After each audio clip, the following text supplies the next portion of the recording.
What's up, America? Alright, so you may have seen some of my videos already. Cid Pan for President. My name is Cid Pan Harris, and this video is just a little bit of what my candidacy stands for, other than the national anthem. Attention to the national anthem.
So when I sat down to write this video, I really only came up with 3 things that are really central points to my political campaign.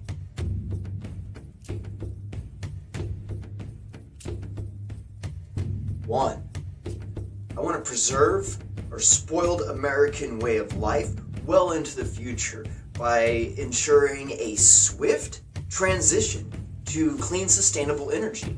Because we've got it pretty good, and I want it to stay that way. So the role of government is not to give people what they want, it's to give them what they need. What we need is clean air, clean water, and clean energy that's going to bring us into the future. Part of the reason I'm running my campaign on, right now, an entirely digital platform is for that. It does nobody any good for somebody to be driving back and forth or taking planes back and forth across the country, creating smog and pollution. That way them and their campaign manager and all of their staff members can move from place to place to place, back and forth for half of the time. Every other year, 2 years out of the 4 years they're campaigning, trying to solicit votes and get out and meet the public. At the same time, you get one viral video that reaches everyone in virtually a single day. And it does it without creating a whole lot of carbon footprint. So why can't we apply that same ability to our political campaigns to help reduce our carbon footprint?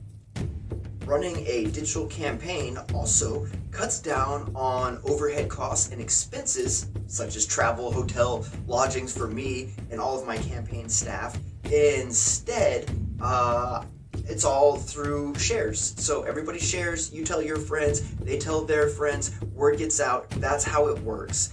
And that way I don't have to go asking these millionaires and billionaires to give me money. That way I can drive around and meet people and ask them to vote for me.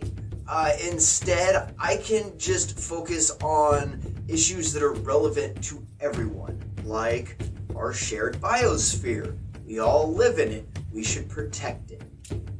I want to tax the hell out of major polluters and use that money to pay for environmental restoration efforts. If I'm elected, all dirty energy subsidies, stop. Done. No more. I don't think that taxpayers should be paying for the government to pay corporations to poison them and then still be rich. Do you know how many millions of dollars, billions of dollars there are wrapped up in dirty energy? Why is the government bailing them out? They have the money, they can afford to do it themselves. We shouldn't be paying for that. Instead, your tax dollars should be going to preserve your health by investing in local startups, creating jobs in clean energy sectors. That way, instead of creating pollution and smog, we can, I don't know, harness the wind and the sun and just have energy that's a little bit cheaper. I don't want to say it's going to be a lot cheaper, even though it can be, because I feel like we should be transitioning the workers from dirty energy into clean energy. And one of the things that keeps the dirty energy workers so loyal is the big fat paychecks. If we can offer the same incentives on the clean energy side by maintaining what people are currently paying and only reducing the cost of energy marginally, it still saves everyone a little bit of money, but at the same time allows those energy workers to be able to transition and still be able to take care of their family at the same level that they're living at, possibly even a better one. If your job was in dirty energy, I want to make sure you got a job in clean energy waiting for you. And I'm going to do whatever I can to make sure it pays just as much or better than your current job. 2, I want to put power back into the hands of the people.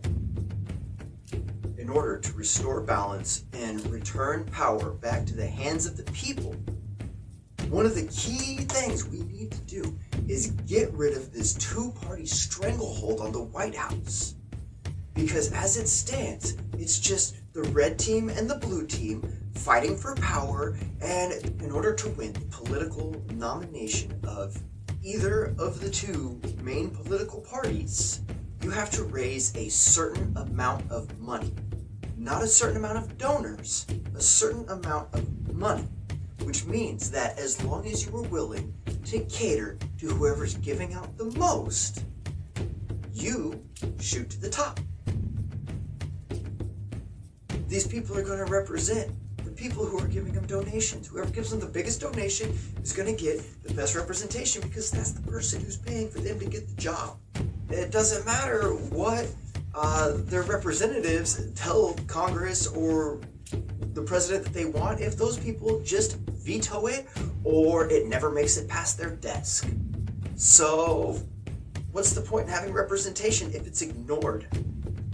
So one of the ways that the two parties have managed to consolidate power is by utilizing a pledged vote system, which essentially means that if any one state is, say, a red state or a blue state, then half of whatever votes it has, or said number, depending what the state's pledge amount is, are guaranteed to go to that party's nominated candidate, which means that they aren't choosing who the actual constituents want to go into office.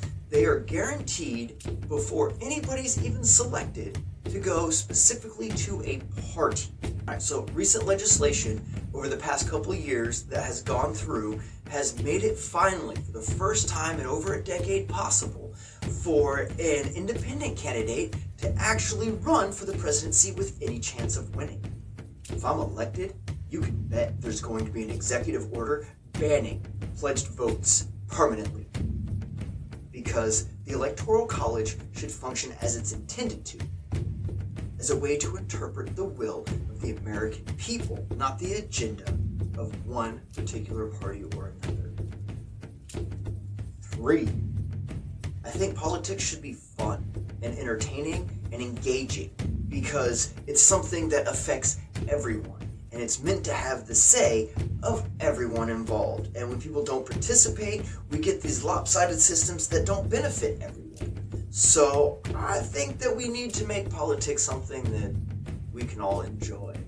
So, like what Bill Nye did with science, he took something that seemed boring and he made it fun by bringing it home. He put it in your face. It was like, hey, you can do this too. Look, here's a little experiment you could do. And even though you probably didn't have those things in your house to do it, you got to watch him do it and feel like you were involved. And it encouraged you to go out and try your own experiments and to go out and learn new things and to get involved in things and get your hands dirty.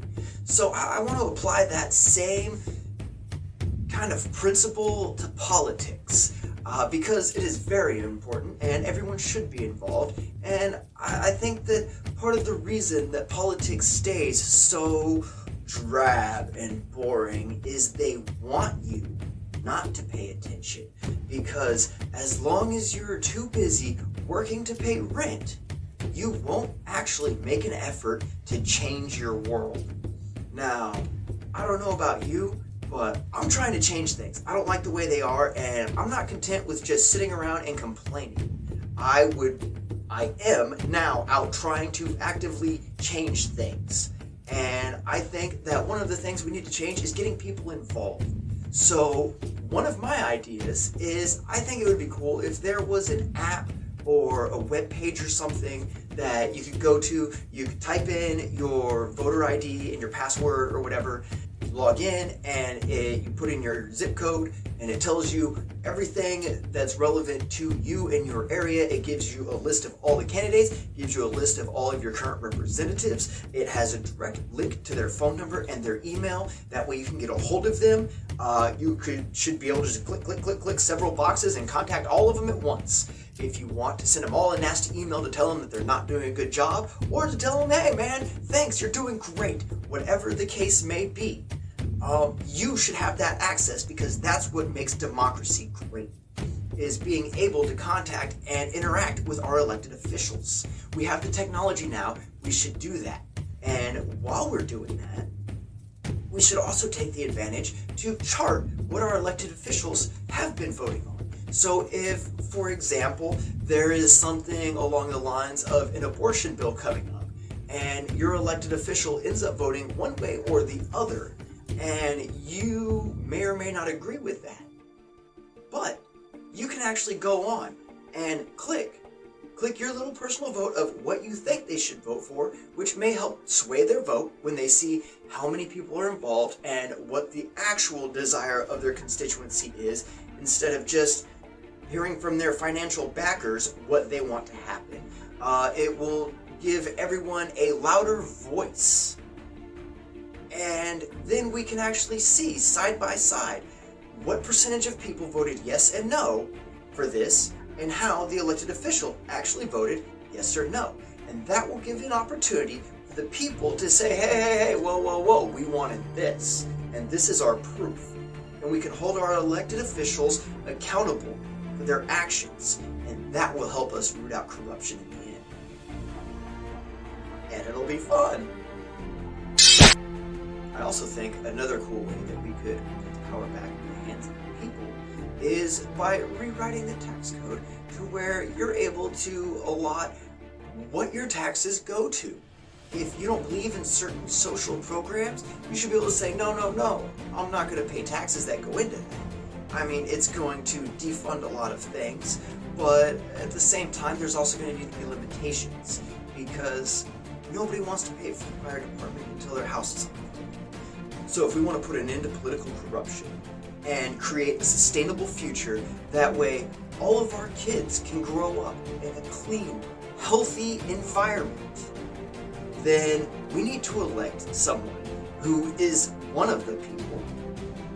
That way they will work for the people and restore power to the people.